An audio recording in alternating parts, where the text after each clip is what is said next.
Bonjour, je suis Super Vénère et je vous parle en direct depuis la France libre qui résiste encore et toujours à l'obscurantisme. Pas du tout, hein. En fait je vous parle depuis la région de PACA où tout le monde est bien obscurantiste. Hein. Donc je voudrais vous parler aujourd'hui des comploteurs et des complotistes et des conspirationnistes et des conspirationneurs.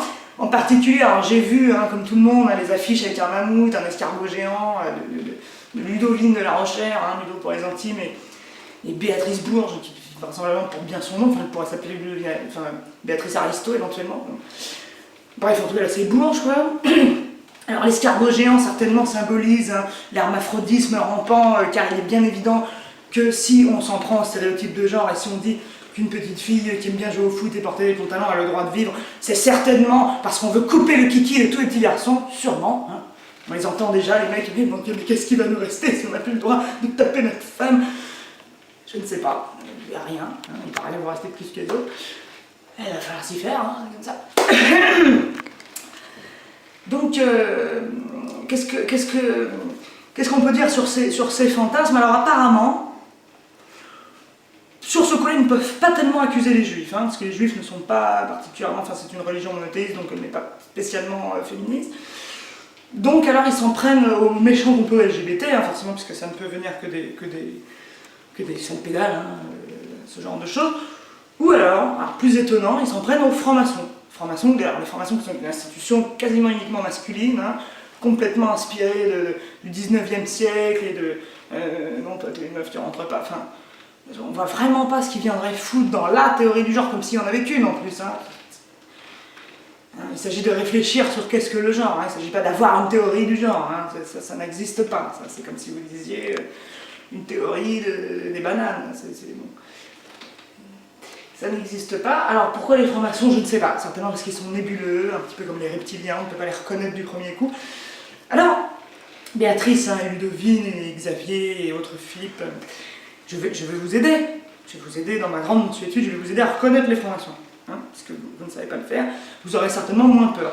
Alors déjà, première chose, hein, un franc-maçon, hein, comment est-ce qu'on peut le reconnaître? En le regardant. Eh bien on ne peut pas, comme ça c'est réglé, vous ne pouvez pas le faire. Hein. Maintenant en l'écoutant. Hein. Alors, quand il parle, à moins qu'il dise je suis franc-maçon, pareil, vous ne pouvez pas le faire. Alors, j'ai un truc, regardez, prenons un exemple, prenons cette petite scène de francs-maçons qui se croisent, qui se disent bonjour. Salut Jacques. Salut Marc. Maintenant, repassons cette scène au ralenti. Salut Jacques. Tu viens à P4 jeudi? Oui, bien sûr.